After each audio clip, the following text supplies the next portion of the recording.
नमस्कार, मी होले शिवनाथ किसनराव, राब नारायणराव बोरावके महाविद्यालय श्रीरामपूर, विषय इतिहास, प्रकरण दुसरे युरोपियन वसाहतवाद। या प्रकरणातील भाग तिसरा।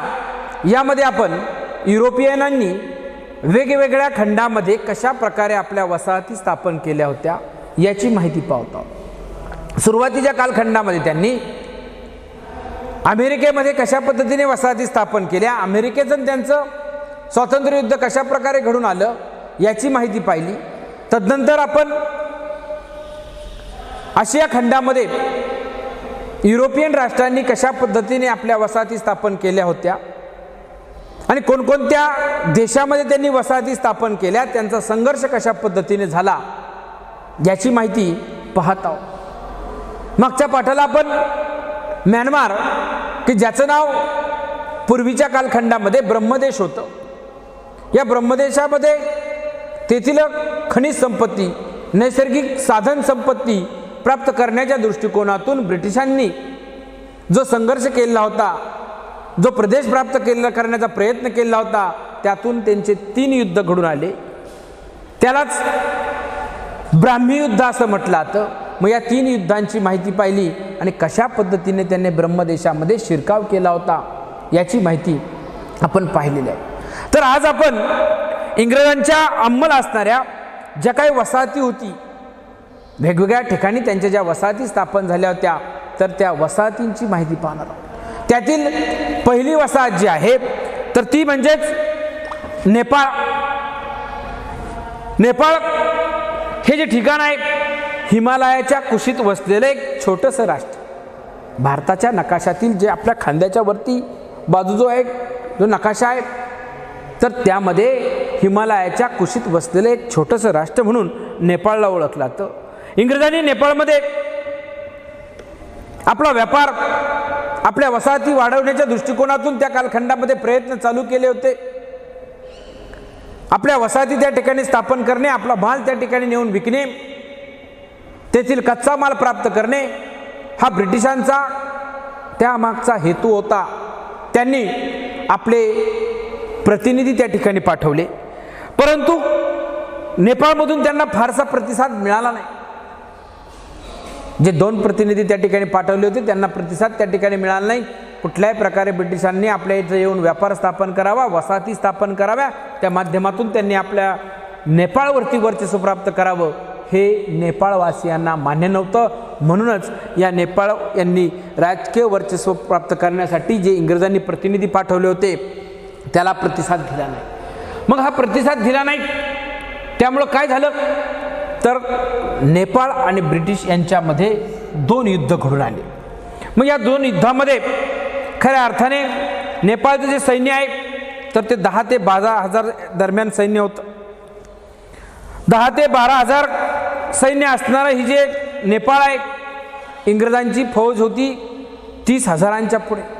मोठ्या शर्तीने नेपाळी लोकांनी या इंग्रजांना सामना केला होता। युद्धामध्ये शर्तीने ब्रिटिश सैन्यास जेरीस आणण्याचं काम केलं, परंतु सरतेशेवटी या नेपाळवासियांचा ब्रिटिशांनी 1816च्या युद्धामध्ये मकवानपूर या ठिकाणी पराभव केला। हे मकवानपूर ठिकाण आहे, तर या मकवानपूर या ठिकाणी त्यांनी त्यांचा पराभव केला।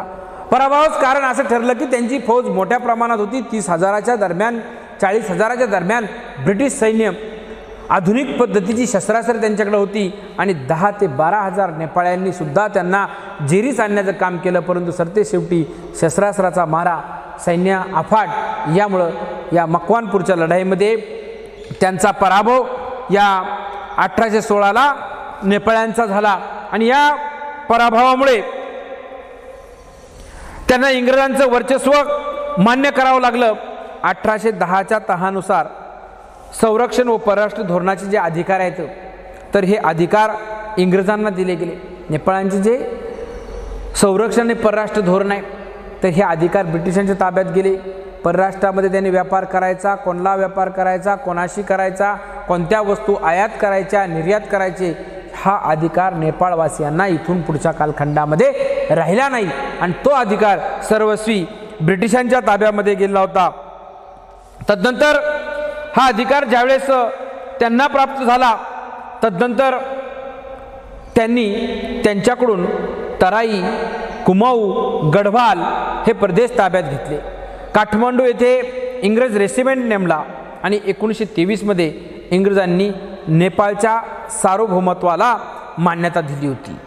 सांगण्याचा उद्देश की सुरुवातीच्या कालखंडामध्ये त्यांनी ज्या पद्धतीने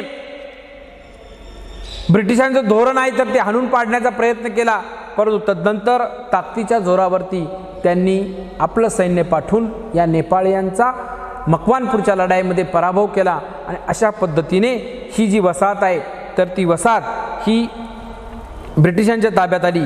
पुढे चालल्यानंतर 1923 मध्ये इंग्रजांनी नेपाळच्या सार्वभौमत्वाला मान्यता दिली होती आणि तदनंतर नेपाळ एक स्वतंत्र राष्ट्र म्हणून त्या आपलं कारभार पाहू लागलं. पुढचं जे ठिकाण आहे तर ते आहे सिक्कीम. नेपाळप्रमाणेच भारताच्या उत्तरेस असलेलं ही छोटासा देश म्हणजेच सिक्कीम. 1905 मध्ये सिक्कीमच्या राजाने दार्जिलिंग आणि त्या भोवतालचा जो प्रदेश आहे तर तो प्रदेश हा ब्रिटिशांना दिलेला होता. हा प्रदेश ब्रिटिशांना दिला आणि त्याच्या बदल्यात त्यांना तनखा मिळायला लागला, वार्षिक तनखा या सिक्कीमच्या राजाला, जो 1815 मध्ये सिक्कीमचा राजा त्या कालखंडातील होता. तर त्याने आपला जो प्रदेश आहे तर तो प्रदेश हा दार्जिलिंग आणि दार्जिलिंग भोवतालचा प्रदेश हा सिक्कीमच्या राजाला दिला आणि त्यामुळे त्या बदल्यात त्याला वार्षिक तनखा सुरू झाला. पेन्शन, तनखा हा ब्रिटिशांच्या कालखंडामध्ये 1857चा जो कालखंड होता, दुसरा बाजीराव पेशवे असेल, त्या कालखंडातील वतनदार असेल, त्या कालखंडातील जमीनदार असेल तर त्यांना या पद्धतीने जर जमीन तो प्रदेश दिला ब्रिटिशांना व्यापारासाठी, वसाहती स्थापन करण्यासाठी, त्यावेळेस हा पेन्शन किंवा तनखा दिला जात होता. तसेच या सिक्कीमच्या राजाने दार्जिलिंग आणि त्या सभोवतालचा जो प्रदेश आहे तर तो प्रदेश ब्रिटिशांना दिला होता वसाहती स्थापन करण्यासाठी, म्हणून त्याला वार्षिक तनखा दिला जात होता. परंतु ब्रिटिशांचं धोरण कसं आहे, बसायला दिली वसरी, हळूहळू पाय पसरी या म्हणीप्रमाणे आणखी काही प्रदेश त्यांना प्राप्त करून घ्यायचा होता. त्यासाठी लॉर्ड डलहौसीने आपलं सैन्य सिक्कीममध्ये पाठवलं आणि त्यांचा आणखी प्रदेश ताब्यात घेण्यास सुरुवात केली. त्यामुळे सिक्कीमचा जो प्रदेश त्यांनी आणखी ताब्यामध्ये घेतला या लॉर्ड डलहौसीने, सिक्कीम हे शहर इंग्रजांना व्यापारासाठी खुले झाले. इंग्रजांना भारत तिबेट सीमेवरील जकातीचा अधिकार त्यामुळे प्राप्त झाला की भारत तिबेट जी सीमा आहे तर त्या ठिकाणी जो जकातीचा अधिकार होता तर तो अधिकार डलहौसीने सिक्कीमचा आणखीन प्रदेश प्राप्त केला. दार्जिलिंग भोवतालचा प्रदेश त्यांच्या अगोदर ताब्यात होता, परंतु त्या भोवतालचा आणखी सुपीक प्रदेश जो इतर आवक जावकीवरती नियंत्रण ठेवू शकेल असा तिबेट आयातीचा निर्यातीचा अधिकार या डलहौसीने आणखी प्रदेश प्राप्त केल्यामुळे त्यांना प्राप्त झालेला होता. 1886 मध्ये तिबेटी लोकांनी सिक्कीमवरती ताबा मिळवण्याचा प्रयत्न केला. 1886 मध्ये ज्यावेळेस या तिबेटी लोकांनी या सिक्कीमवरती ताबा मिळवण्याचा प्रयत्न केला, ब्रिटिशांचं आधिपत्य त्या ठिकाणी होतं. त्या राजाला वार्षिक तनखा देण्याचं काम करत होते.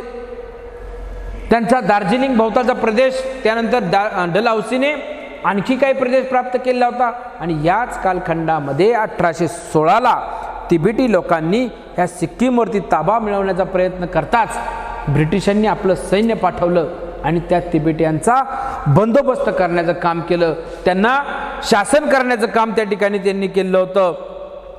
त्यांच्यावर कारवाई त्यांनी केली आणि 1890 मध्ये ब्रिटिश चीन जो तह झाला या तहानुसार 1890 मध्ये या तिबेटी लोकांनी जो सिक्कीमवरती ताबा मिळवण्याचा प्रयत्न केला होता तो त्यांनी हाणून पाडला. तिबेटचं जर वर्चस्व निर्माण झालं तर आपल्याला उपयोग होणार नाही, आपला हेतू साध्य होणार नाही. त्यामुळे त्यांनी काय केलं, हे तिबेट्यांनी सिक्कीमवरती ताबा मिळवण्याचा प्रयत्न करताच, कारवाई करण्यास सुरुवात करताच आपलं सैन्य पाठवलं, तिबेटियनना पराभूत केलं आणि सिक्कीम आणि इंग्रज यांच्यात जो तह झाला, ब्रिटिश चीन यांच्यामध्ये 1890ला जो तह झाला, तहानुसार सिक्कीम इंग्रजांचे संरक्षित राष्ट्र असल्याचं मान्य करावं लागलं. या तहानुसार काय आलं?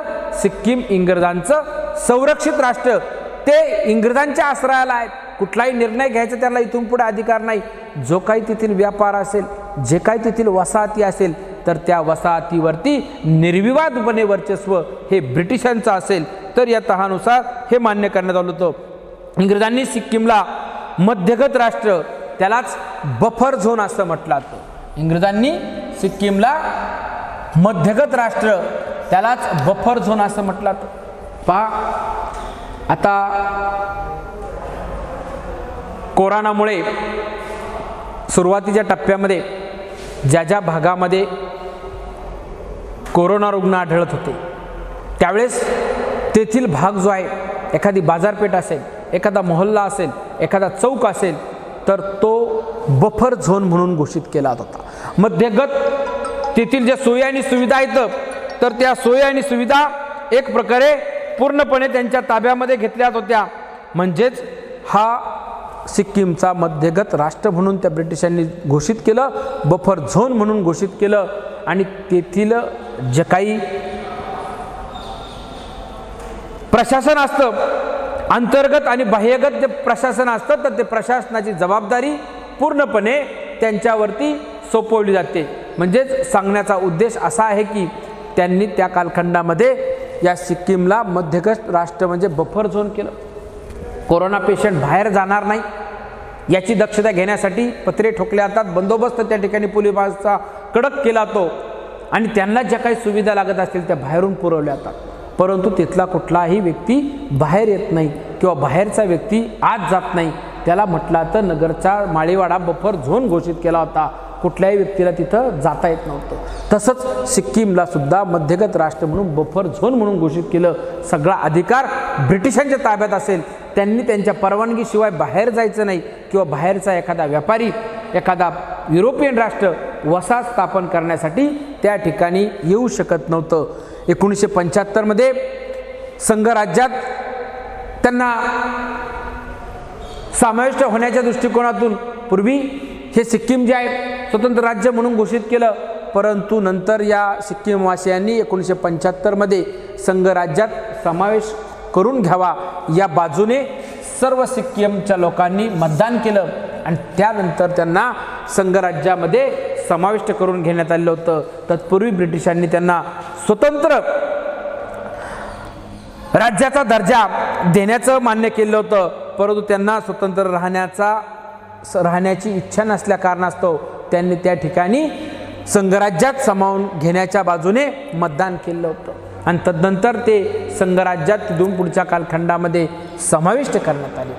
त्यानंतर पुढचं जे छोटंसं राष्ट्र आहे ते म्हणजे भूतान. सिक्कीमच्या पूर्व बाजूला असलेलं हे भूतान छोटंसं राष्ट्र. या भूतानचं भौगोलिक महत्त्व लक्षात घेता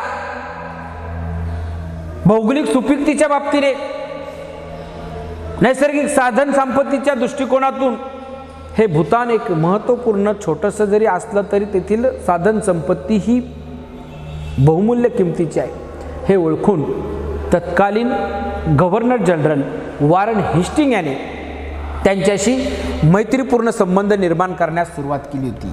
हा जो ब्रिटिशांचा गव्हर्नर होता वॉरन हेस्टिंग, या वॉरन हेस्टिंगने या भूतानचं भौगोलिक महत्त्व लक्षात घेता त्यांच्याशी मैत्रीपूर्ण संबंध निर्माण केले. त्यामुळं त्यांना एक व्यापारी मार्ग खुला झाला होता की ह्या भूतानशी ज्यावेळेस मैत्री त्यांनी स्थापन केली त्याच्या माध्यमातून त्यांना व्यापारी मार्ग खुला झाला आणि त्यातून त्यांची भरभराट त्यांनी सुरू केली होती. पुढे चालून 1841मध्ये ॲशले एडन याने भूतान विरुद्ध आक्रमक पावित्र्य घेतला. कोणी? 1841मध्ये ॲशले एडन नावाचा जो ब्रिटिश अधिकारी होता, तर त्या ॲशले एडनने भूतानच्यावरती संपूर्ण ताबा प्राप्त करण्याच्या दृष्टिकोनातून पूर्वी वॉरन हेस्टिंगने मैत्रीपूर्ण संबंध स्थापन केले, व्यापारी मार्ग त्यांना खुला झाला व्यापारासाठी सुरुवातीला वापर केला, जसं भारतामध्ये व्यापारी म्हणून आले आणि नंतर राज्यकर्ते बनले. वसाहती ताब्यात घ्यायच्या, वसाहती ताब्यात घेतल्यानंतर व्यापार ताब्यात घ्यायच्या, आर्थिक बाजू मजबूत करायची आणि आर्थिक बाजू मजबूत झाली की हळूहळू तो प्रदेशावरती आपलं वर्चस्व गाजवायला सुरुवात करत असायचे. जी पद्धत त्यांनी भारतामध्ये राबवली तीच पद्धत भूतानबाबतही राबवली. भौगोलिक प्रदेशाच्या लालसेपोटी त्यांनी वॉरेन हेस्टिंग्सशी मैत्री केली आणि नंतर पाठीमध्ये खंजर खुपसवण्याचं काम ॲडले एशियन यांनी केलं होतं की त्या कालखंडामध्ये आक्रमक पवित्रा घेऊन त्याने आपलं सैन्य या भूतानवरती ताबा प्राप्त करण्याच्या दृष्टिकोनातून पाठवलं. 1865 ही परिस्थिती आणखी तणावाची बनत गेली आणि त्यातून भूतान आणि इंग्रज यांच्यामध्ये 1865 एक युद्ध घडून आलं आणि हे युद्धानुसार या भूतानचा छोटंसं राज्य असल्यामुळे, छोटासा देश असल्यामुळे ब्रिटिशांनी त्याला अल्पावधीमध्ये चिरडून टाकलं, पराभूत केलं. पराभूत झाल्यानंतर त्यांच्यामध्ये 1910ला जो करार झाला, जो तह झाला, त्या तहानुसार या भूतानच्या संरक्षण आणि परराष्ट्र धोरण जे आहे तर ते पूर्णपणे हे ब्रिटिशांच्या म्हणजेच इंग्रजांच्या ताब्यामध्ये आलं आणि अशा पद्धतीने त्यांनी सिक्कीम पाठोपाठ भूतानवरती आपला ताबा हा मिळवलेला होता. भूतानवरती आपलं संपूर्ण वर्चस्व हे निर्माण केलं होतं. त्यानंतर आशिया खंडातील शेवटचं जे पुढचं आणखी एक छोटंसं राज्य आहे ते म्हणजेच तिबेट.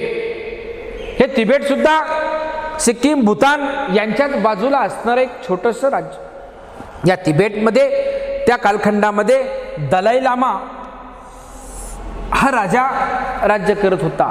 दलाई लामाच्या ताब्यात असलेला हा तिबेटचा प्रदेश आणि हा प्रदेश ब्रिटिशांना कशासाठी प्राप्त करायचा होता? रशियाला अटकाव करण्यासाठी. युरोपियन राष्ट्र वेगवेगळी या वसाहतवादाच्या स्पर्धेत उतरलेली होती आणि या स्पर्धेमध्ये रशिया एक स्पर्धक ब्रिटिशांचा होता. त्या रशियाला अटकाव करण्यासाठी त्यांना हा तिबेट प्राप्त करायचा होता आणि त्या तिबेटशी जर आपला व्यापार सुरू झाला तर रशियाला आपल्याला अटकाव करता येईल, त्यांच्यापेक्षा अगोदर आपल्या वसाहती त्या ठिकाणी स्थापन करता येतील, आपल्याला तेथील जास्तीत जास्त नैसर्गिक साधन संपत्ती, भौगोलिक परिस्थितीचा फायदा घेता येईल, तेथील खनिज संपत्ती आपल्याकडे आणता येईल आणि हा कच्चा माल जर प्राप्त झाला तर आपला व्यापार या रशियाच्या आधी सुरू होईल. या दृष्टिकोनातून तिबेटवरती प्राप्त करण्यासाठी लॉर्ड कर्झन नावाचा जो तत्कालीन ब्रिटिश गव्हर्नर होता तर या लॉर्ड कर्झनने आपल्या फौजा, आपलं सैन्य हे तिबेट प्राप्त करण्यासाठी पाठवलं होतं. या फौजा राजधानी, ती जी तिबेटची राजधानी आहे लासा, तत्कालीन किंवा त्या काळातील तिबेटची जी राजधानी आहे तर ती होती लासा. या लासापर्यंत लॉर्ड कर्झनने आपलं सैन्य पाठवलं होतं. त्यानुसार हे सैन्य त्यांच्या राजधानीपर्यंत पोहोचल्यानंतर तिबेटचा सुद्धा त्यांनी पराभव केला. या पराभवानंतर 1907 जो इंग्लंड रशिया करार झाला, या करारान्वये चीनवरती किंवा या तिबेटवरती चीनचं तत्वतः वर्चस्व त्यांना मान्य करावं लागलं. जरी या युरोपियन राष्ट्रांनी तिबेट प्राप्त करण्याचा प्रयत्न केला, ब्रिटिशांनी हे तिबेट प्राप्त करण्याचा प्रयत्न जरी केला असला तरी सुद्धा 1907च्या इंग्लंड रशिया करारानुसार या तिबेटवरती चीनचं वर्चस्व तत्वतः ब्रिटिशांना मान्य करावं लागलं. तिथून पुढच्या कालखंडामध्ये हे तिबेट चीनच्या वर्चस्वाखाली गेलं. तुम्ही म्हणता लॉर्ड कर्झनने फौजा पाठवल्या, ब्रिटिशांनी त्या ठिकाणी रशियाला अटकाव करण्यासाठी, आपला व्यापार सुरू करण्यासाठी प्रयत्न केले होते आणि मग हे चीनचं वर्चस्व कसं काय आलं या ठिकाणी? युद्ध तर ब्रिटिश करत आहे तिबेट प्राप्त करण्यासाठी, रशियाला अटकाव करण्यासाठी, मग चीनला कसं काय? परंतु संयुक्त राष्ट्र परिषदेच्या माध्यमातून ज्याच्या जवळचा प्रदेश आहे, जो करारानुसार मान्यता दिली जाते, तर त्या करारानुसार या 1907चा इंग्लंड रशिया जो करार झाला तर चीनच्या दृष्टिकोनातून तो प्रदेश जवळचा आहे, त्यांच्या ताब्यातील आहे. म्हणून हे तिबेटवरचं वर्चस्व तत्वतः या युरोपियन राष्ट्राला मान्य करावं लागलं आणि तदनंतरच्या कालखंडामध्ये हा तिबेट पुन्हा साभार चीनला युरोपियन राष्ट्रांना परत करावा लागला। अशा पद्धतीने आजच्या पाठाला आपण जे काही इंग्रजांच्या अंमलाखाली असणाऱ्या ज्या वसाहती होत्या त्यामध्ये ब्रह्मदेश, म्यानमार या प्राप्त करण्यासाठी ब्रिटिशांनी त्यांच्याशी केलेले 3 युद्ध, त्यालाच ब्राह्मी युद्ध म्हटले जातात। त्यानंतर नेपाळ जे हिमालयाच्या कुशीत वसलेलं छोटंसं राज्य ते प्राप्त करण्यासाठी त्यांनी प्रतिनिधी पाठवले व्यापारासाठी, परंतु त्या प्रतिनिधींना या नेपाळवासियांनी पुरेसा प्रतिसाद दिला नाही। त्यामुळे ब्रिटिशांनी आपलं सैन्य त्या ठिकाणी पाठवलं। त्यांच्या दरम्यान 2 युद्ध झाले। या 2 युद्धामध्ये नेपाळवासियांचा पराभव या 1816च्या मकवानपूर या ठिकाणी जे युद्ध झालं होतं तर त्या युद्धामध्ये झाला आणि नेपाळ त्यांनी प्राप्त केलं। नेपाळनंतर त्यांनी आपला मोर्चा सिक्कीमकडे वळवला। 1815मध्ये सिक्कीमच्या राजाने दार्जिलिंग आणि त्या भोवतालचा प्रदेश त्यांना देऊ केला होता, परंतु डलहौसीने आपलं सैन्य पाठवून आणखी प्रदेश प्राप्त करून घेण्याचा प्रयत्न केला आणि त्यांना एक भूतानची आयात निर्यातीचा जो मार्ग आहे तर तो जकातीचा मार्ग खुला झाला। परंतु तदनंतरच्या कालखंडामध्ये 1886मध्ये तिबेटी लोकांनी हा सिक्कीम प्राप्त करण्याचा प्रयत्न करताच इंग्रजांनी त्यांच्यावर कारवाई केली। हा दुसरा कोणी युरोपियन राष्ट्र आपल्यामध्ये घुसू पाहत आहे तर त्यांच्यावर कारवाई केली आणि तदनंतरच्या कालखंडामध्ये या सिक्कीमवरती त्यांनी वर्चस्व प्राप्त केलं। त्याला एक मध्यगत राष्ट्र म्हणजेच बफर झोन म्हणून त्या ठिकाणी घोषित केलं। बफर झोनचा अर्थ सांगितला की त्यातील आयात निर्यात आणि संरक्षणाचा पूर्ण अधिकार हा ब्रिटिशांना असेल। तदनंतर त्यांनी सिक्कीमला एक स्वतंत्र राज्य म्हणून दर्जा त्यांनी दिला होता, परंतु सिक्कीमची इच्छा नव्हती की आपण स्वतंत्र राहावं। संघराज्यात राहण्याच्या दृष्टिकोनातून 1975ला या सिक्कीमने मतदान केलं आणि त्या मतदानानुसार तिथून पुढं हे सिक्कीम राष्ट्र संघराज्यात समाविष्ट करण्यात आलं। पुढचं भूतान विषयी आपण माहिती पाहिली की भूतान हे जे छोटंसं राज्य होतं, छोटासा प्रदेश होता, याचं भौगोलिक महत्त्व लक्षात घेता तेथील स्थानिक संपत्ती प्राप्त करण्याच्या दृष्टिकोनातून या ब्रिटिश गव्हर्नर वॉरन हेस्टिंगने त्यांच्याशी सुरुवातीला मैत्रीपूर्ण संबंध केले। मैत्री करून हळूहळू हा भूतान प्राप्त करण्याच्या दृष्टिकोनातून प्रयत्न केले होते। त्या दृष्टिकोनातून व्यापारी मार्ग खुला झाला होता, परंतु ॲशले एडनने आणखी संपूर्ण भूतानवर प्राप्त करण्यासाठी आपल्या सैन्य त्या ठिकाणी पाठवलं, आक्रमक पवित्रा घेतला आणि 1865मध्ये इंग्रज भूतान यांचं युद्ध घडून आलं।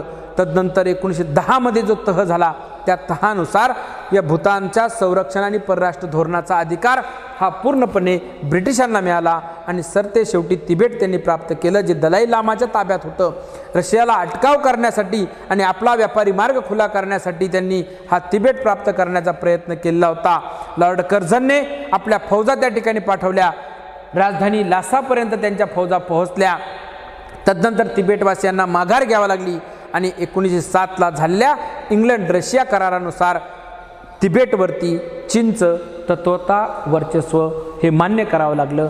अशा पद्धतीने आजच्या पाठाला आपण आशिया खंडातील वेगवेगळ्या प्रदेशावरती युरोपियनांनी कशा पद्धतीने आपला अंमल निर्माण केला हे आपण पाहिलं। धन्यवाद।